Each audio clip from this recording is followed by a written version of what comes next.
Pastor Igor, obrigado, querido, por vir ao Mente enorme. Aberta. Prazer estar aqui. E essa questão de martírio e missão, né? A palavra martírio parece que não está muito nos dicionários dos crentes contemporâneos, né? Igor? Com certeza, com certeza. Apesar de que a gente tem testemunhado um cenário político global, né, e um cenário de intensa perseguição contra o cristianismo, né, e a gente percebeu, pelo menos ultimamente, alguns eventos que chamam muito a nossa atenção, né? A gente tem a imagem daqueles cristãos coptas ali na Líbia sendo decapitados, né, pelo ISIS. Então, essas imagens acabam trazendo à pauta de novo o tema do martírio. Mas, de fato, ele é um tema que não é muito recorrente nos nossos púlpitos, às vezes na nossa literatura. Ele precisa, de novo, ser abordado. Você entende, Igor, que... Vou te chamar de Igor, tá? Primeiro, sim, claro, fica à vontade. Que nós vivemos uma bolha no Brasil, uma bolha evangélica, porque a minha impressão é essa, que falar de martírio é ponto fora da curva aqui no Brasil hoje, né? Por que será isso? Será que nós estamos alienados intencionalmente? Qual que é a sua leitura? Eu acho assim que a igreja evangélica brasileira, em particular, claro, com raras exceções, né, a gente sabe disso, que existem pessoas que são mais informadas, pessoas que estão interessadas em entender o cenário evangélico cristão em termos globais, né, mas de fato, acho que falta um pouco de educação mesmo, falta um pouco de formação cristã de maneira mais intencional, formação missiológica, né, porque é uma questão até missiológica. Por incrível que pareça, essa relação entre martírio e missão ela é muito, muito intensa. Mas eu acho que falta educação mesmo, falta um pouco de instrução para as pessoas conseguirem se informar melhor, terem acesso a fontes melhores, para detectar como que o cenário da igreja mundial acontece. A gente está no Ocidente, a gente está num ambiente politicamente seguro, por enquanto, né? A gente sabe que a gente vive numa sociedade democrática de direito, isso tudo viabiliza uma certa liberdade religiosa. Mas essa, de fato, não é a experiência da maioria dos cristãos no mundo. A gente precisa apresentar um dado importante, saiu no jornal The Independent, corrijo, The Guardian, tem 3 anos, mais ou menos, um dos membros da Câmara dos Lordes da Inglaterra veiculou uma informação alarmante na época, e pouca gente veiculou isso, que, por exemplo, atualmente 80% das perseguições religiosas no mundo, veja que absurdo, 80%, em cada 10 pessoas perseguidas por religião no mundo hoje são cristãs. Isso é um dado desconhecido para a maioria de nós no Ocidente, 80%. 8 em cada 10? 8 em cada 10 perseguições religiosas são contra cristãos. Meu Deus. Isso é um dado assustador, mas poucos cristãos aqui no nosso continente sabem disso, né? Agora, você fala, então, que há uma relação estreita entre martírio e missão. Sim, sem dúvida. Há uma crítica muito, muito forte hoje em dia do turismo missionário. Sim, né? Verdade. Tem muita gente que acha assim, a melhor forma de fazer turismo na Europa, na Oceania, ou na África, né, ali mais ao sul, né, quer dizer, não está querendo dureza, é fazer missões. Sim. Mas como é que é isso? Percentualmente, a gente pode fazer uma avaliação assim, de quantos missionários, qual o percentual de missionários que vão para lugares onde a chance de martírio é alta? Primeiro a gente precisa trabalhar o conceito de martírio de uma forma adequada. Porque quando a gente fala martírio, a gente já pensa imediatamente nas pessoas que morrem, né? Num contexto de intensa perseguição religiosa. Entretanto, a gente precisa resgatar o sentido bíblico de martírio, né? Quando a gente olha para Atos capítulo 1, verso 18, pouca gente não percebe isso até por falta de conhecimento mesmo do texto original, né? Quando fala que o Senhor nos daria poder para sermos testemunhas, a palavra testemunha em grego é martírioi. Né? O martírio é o testemunho. A palavra grega já é martírio. Martírio.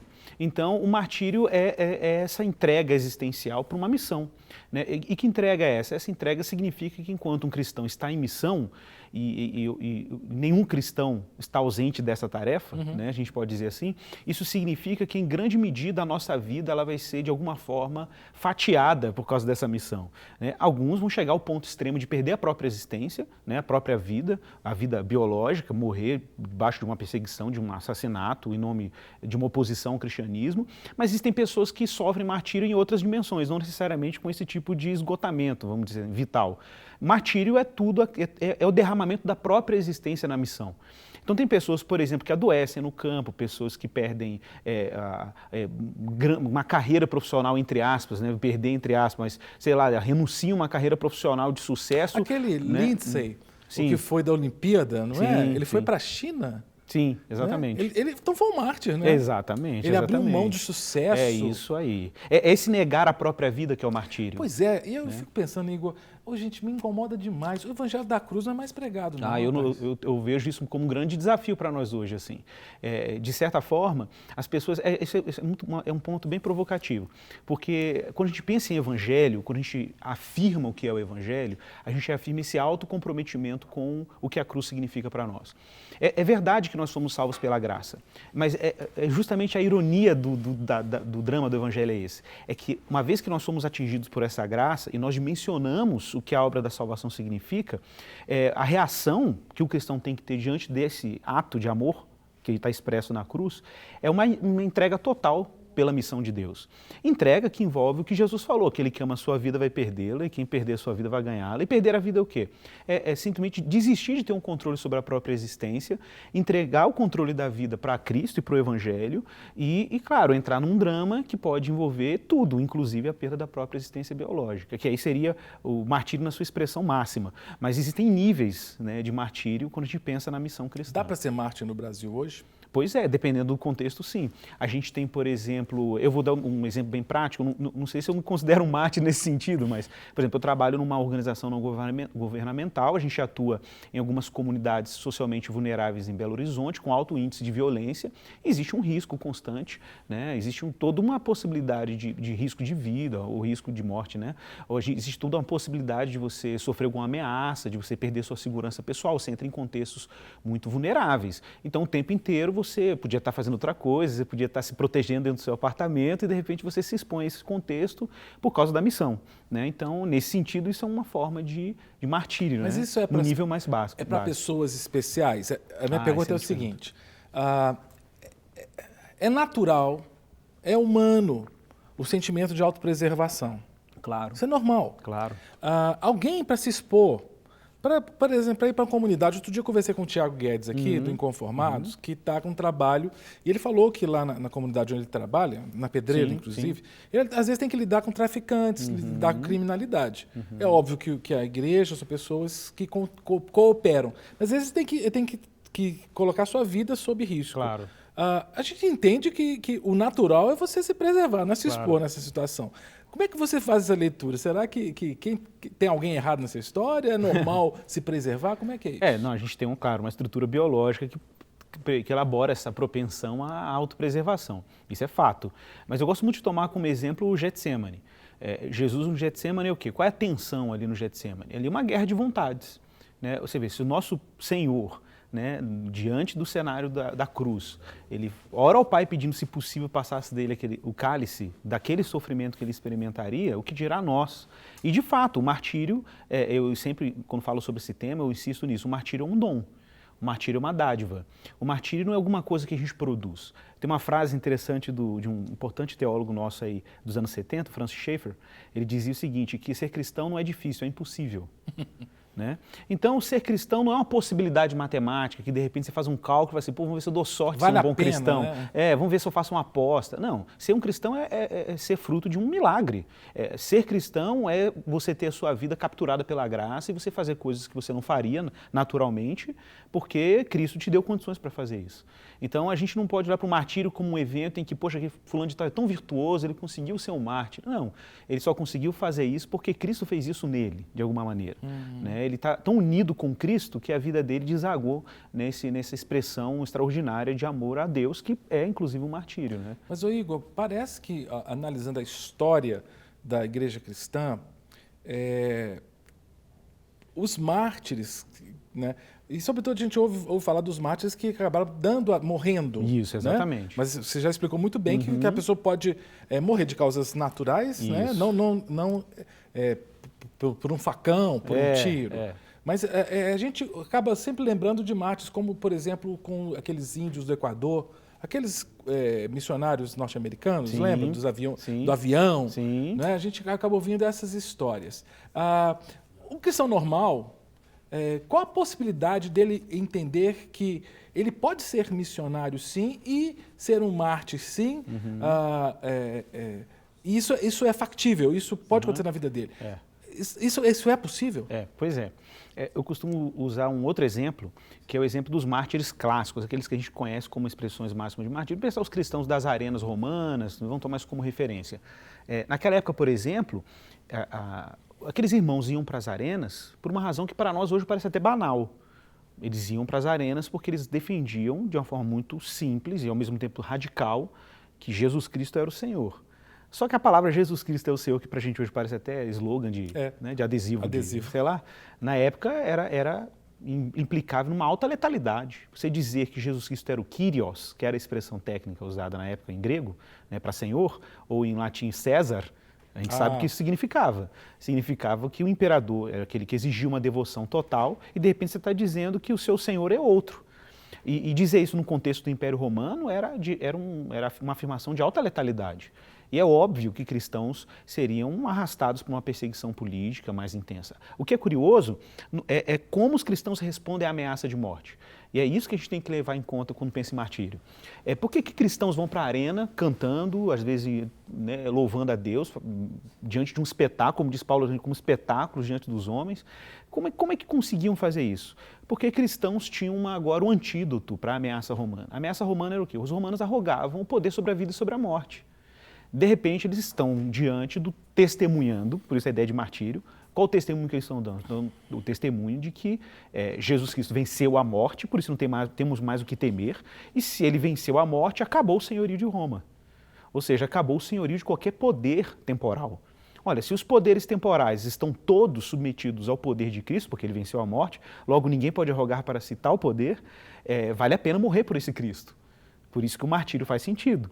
Agora, se a gente for trazer isso para uma dimensão bem prática nossa, num sentido bem ordinário, aqui no Ocidente, que a gente não tem tantas ameaças óbvias, quais seriam as implicações disso? As implicações seriam incríveis, porque agora o cristão, ele é um ser, de alguma maneira, a gente é teimoso, né? A gente é desobediente. Aí, claro, estou sendo relativo. Desobediente ao quê? Desobediente a qualquer ser, ou qualquer pessoa, qualquer criatura, ou qualquer cultura, qualquer instituição que queira arrogar para si um senhorio sobre a vida humana. Né? A gente acredita em autoridades constituídas por Deus, obviamente, seja na igreja ou na política, mas a gente sabe que todos esses poderes estão relativos ao poder absoluto de Cristo. Né? Logo, um cristão não tem que submeter às regras do mercado, um cristão não tem que submeter às regras políticas impostas que podem ferir um princípio cristão, um cristão não tem que submeter, por exemplo, a um projeto ideológico ou se submeter, por exemplo, a uma pressão cultural de alguma natureza. Não, um cristão, nesse sentido, ele tem uma desobediência. Mas é desobediência por quê? Por causa do testemunho de que só tem um Senhor no mundo. E o Senhor é Cristo. E aí, o preço por essa desobediência é que é martírio. Exatamente. Foi a frase de Pedro, né? Mais importa obedecer a Deus do que aos homens quando ele desobedece à ordem dos sacerdotes para ele parar de pregar o evangelho. Nesse sentido, a desobediência ela é a única alternativa. Agora, Igor, nos últimos meses, a gente tem ouvido muito de um outro tipo de mártir. A gente tem ouvido muitos mártires cristãos, você me citou os coptas, né, nossos irmãos, que aquela cena terrível, fortíssima, né? Terrível, né? Que foram decapitados, outros afogados, outros queimados vivos. Né? Mas a gente tem ouvido também de mártires de outro credo, os mártires islâmicos. Bem lembrado. Comparando esses dois martírios aí, não é? Quais as semelhanças e as diferenças entre esse mártir cristão e um homem-bomba islâmico, por exemplo, que... Sim. Morre, mas leva junto Verdade. Muitos. Então, eu gosto muito de um trecho do livro do Chesterton, foi um escritor inglês cristão muito importante. Ele defendeu muito o cristianismo num contexto em que céticos e ateus questionavam muito a fé cristã de forma muito intensa. E ele fazia uma comparação entre o suicida e o mártir. E é muito legal essa comparação, porque ele usava Cristo como exemplo. Ele falou assim, olha, Cristo, ele não morre na cruz por odiar o mundo. Ele morre na cruz porque amava demais. Né? Então, o martírio é isso. O martírio não é uma morte pelo desespero. Não é morte porque, de repente, você fala assim, olha, eu estou insatisfeito com as pessoas, com a vida humana, e eu vou expressar isso de forma, a minha revolta me matando, e a gente pode apelidar isso de martírio. Não é isso. Né? No contexto cristão, o cristão morre por excesso de amor. Ele não morre porque ele odeia a vida, ele odeia as pessoas, ele odeia a realidade. Ele odeia o pecado, mas ele não odeia a existência. Ao contrário, ele ama tanto a existência que ele quer que ela seja redimida. Por isso ele se entrega em martírio e por isso também ele se entrega em missão. No caso do martírio islâmico, né, se a gente lê, por exemplo, a tradição wahhabista, né, a tradição mais ortodoxa do Islã, que é uma tradição que, claro, a pessoa fala, não, a maioria dos muçulmanos são tolerantes. Claro, porque a maioria são liberais. A maioria interpreta o Alcorão de forma simbólica. Mas se fosse fazer uma interpretação mais literalista do Alcorão, como grupos religiosos mais ditos fundamentalistas fazem, a jihad é isso mesmo que a gente vê no cenário hoje, por exemplo, do ISIS, a gente vê em grupos fundamentalistas, né, em que, de repente, você conecta o martírio com uma propaganda de alguma natureza. Né? E claro, tem toda uma interpretação de salvação por trás desse martírio que a gente conhece, a gente ouve falar na mídia, e isso de fato é como está lá. Existe uma promessa para aquele tipo de mártir. Né? Lembrando que o Islã tem uma concepção de salvação muito diferente do cristianismo. Né? Para nós cristãos, a nossa salvação é uma dádiva. A gente sabe que a nossa salvação ela não é operada de baixo para cima, a gente não consegue construir uma escada para chegar ao céu. É a única religião no mundo que prega isso, né? Que a gente não sobe uma montanha para chegar no sagrado, é Deus que desceu da montanha para chegar na gente. É isso que significa a graça e a encarnação de Jesus. Né? Mas a maioria das religiões, inclusive o Islã, elas propõem uma espécie de metodologia para você chegar no sagrado. Um caminho, você faz um caminho e você chega no sagrado. E o martírio é um atalho. Seria um atalho. Você se mata, mas mata um tanto junto. Cristãos não morrem em martírio porque querem obter alguma graça. Eles morrem em martírio porque já foram agraciados. Agora o processo é inverso. Algo aí me faz pensar o seguinte. A maioria absoluta dos islâmicos, muçulmanos, são nominais. Sim, né? Bem lembrado. Não seguem mesmo o Alcorão. Bem lembrado. Graças a Deus, que imagina se todos eles fossem como os radicais islâmicos que estão se explodindo aí, sendo martirizados e levando a rodo, né, a reboque aí um tanto de gente. Por outro lado, infelizmente, Igor, parece então que a maioria dos cristãos é também nominal, porque a minoria que está querendo pagar o preço nesse embate. É verdade. Bom, a gente tem um exemplo muito legal também, é até polêmico, inclusive, mas é um bom exemplo. O Dietrich Bonhoeffer, né? Que foi considerado um mártir do mundo moderno, né? Um dos maiores mártires do mundo moderno, até pelo contexto em que ele foi martirizado. Né? Só para quem não sabe, o Dietrich Bonhoeffer foi um pastor luterano da Igreja Livre, de uma igreja evangelical livre, numa Alemanha que a maioria dos luteranos pertencia a uma igreja estatal, sob controle nazista, e aí ele propôs uma ruptura com a igreja estatal e faz um movimento evangélico luterano paralelo, justamente para não contaminar a fé evangélica com uma ideologia totalitarista, como era o nazismo, né? E o Bonhoeffer participa de um movimento de resistência, né, contra o nazismo. E, claro, isso vai lhe custar a vida no final da guerra. Ora, foi poucas semanas para a guerra acabar, Bonhoeffer, depois da prisão, ele é martirizado, é enforcado, né? E é um bom exemplo de martírio cristão e de resistência cristã nesse sentido. E qual era o contexto sociopolítico da época de Bonhoeffer? Era de 60% da população alemã que era luterana, com uma adesão praticamente restrita em relação ao projeto nazista, ao projeto de governo hitlerista. Tanto protestante lá, todo mundo crente, apoiando Hitler como se nada tivesse nenhum problema naquela ideologia. E ele denunciando, dizendo, não, gente, isso não é ser evangélico, tem sérios problemas nessa percepção de mundo, na concepção de ser humano do nazismo, não dá. Ele guardava judeus em casa, tinha parentes judeus, então também se sensibilizou. E isso tudo lhe custou um preço muito alto. E parece que todos que fizeram isso, me lembra a família Ten Boom, da Corrie, né? Sim, da Corrie Ten Boom, exatamente. Que também acolheram. Isso que foi um exemplo de martírio, um outro exemplo de martírio moderno, vamos dizer assim, né, do cristianismo. Que foi o mesmo caso, de resistência cristã, num contexto que todos os cristãos ditos nominais, né, estavam aderindo a uma cosmovisão, uma visão de mundo secular, e de repente você tem um grupo de resistência que está ali agarrado com as escrituras, com o evangelho, e fala, não, tem alguma coisa errada, isso não é cristianismo, não tem nada a ver com cristianismo. Né? Aí eu volto à pergunta que eu já fiz para você. O que me incomoda, a gente tem... Alguns dados dizem 30 milhões, outros 40 milhões de cristãos evangélicos no Brasil. Né? Sem querer trazer para o grupo evangélico o monopólio do termo cristão, eu tenho muita dificuldade com isso, mas é muito pessoal. Né? Mas pensando nesse grupo evangélico aí que pensa-se no novo nascimento, no encontro com Cristo, numa transformação, e você mencionou Atos 1:8, né? Que nós temos que ser testemunhas, e é o termo... Martirioi. Martirioi. Então, peraí, nós teríamos que ter 40 milhões de pessoas martirioi, né? Porque missionário, não é só o que vai para o Himalaia, para o Nepal. Exatamente. Eu tenho que ser missionário. A missão é para mim, é isso que você quer dizer. Exatamente, é que isso todos aí. nós temos que ter dispostos a ser martirióis. Sem dúvida. Ser cristão, a gente acha assim, missionário, falando de ter um chamado missionário. Ora, que cristão não tem um chamado missionário? Né? Se a gente entende que a missão de Deus é que Deus está em movimento no mundo. Antes de qualquer cristão ser enviado como missionário no mundo, Deus já está comprometido em manifestar a glória dele no mundo.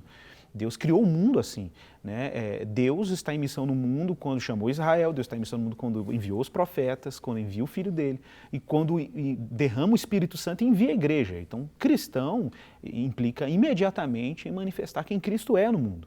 Não importa a esfera, não importa se é na sua vida ordinária, no seu dia a dia, na sua resistência no ambiente de trabalho. Eu conheço irmãos que são realmente cristãos, que, por exemplo, optam por causa da sua fé, às vezes lucrarem menos nos seus negócios para serem honestos com seus negócios, porque isso fere a consciência cristã deles. Né? E aí eu te pergunto, mas será que todos os cristãos fazem isso? Eu não sei, a gente tem que fazer uma análise. Né? Mas se a gente parte dessa estatística que você falou, o que está acontecendo com o testemunho cristão no Brasil, com um número tão grande de evangélicos, né? Aí a gente tem que se perguntar se o que a gente chama hoje de cristão é cristão, né? Se o que a gente hoje considera uma pessoa evangélica é evangélica, né? Agora, você não acha que o púlpito cristão evangélico no Brasil acaba tendo um discurso que raramente contempla a ideia da missão associada a martírio? Com certeza, eu não tenho dúvida.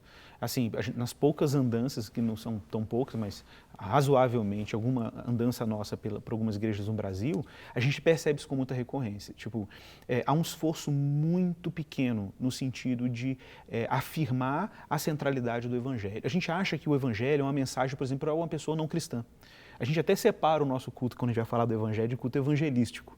Como se, de repente, um cristão que tem 30 anos de igreja não tivesse que se fascinar e se alegrar de novo com o Evangelho. Né? Na verdade, é este Evangelho que é a grande mola propulsora de toda a tarefa cristã, seja ela missionária, ou seja no cuidado com o mais pobre, não importa. Mas se a gente enfraquece o Evangelho e traz para o centro o que é efeito, porque a gente tem que fazer a distinção entre efeito e causa, né? A causa da missão é o Evangelho, a causa do serviço cristão com o pobre é o Evangelho.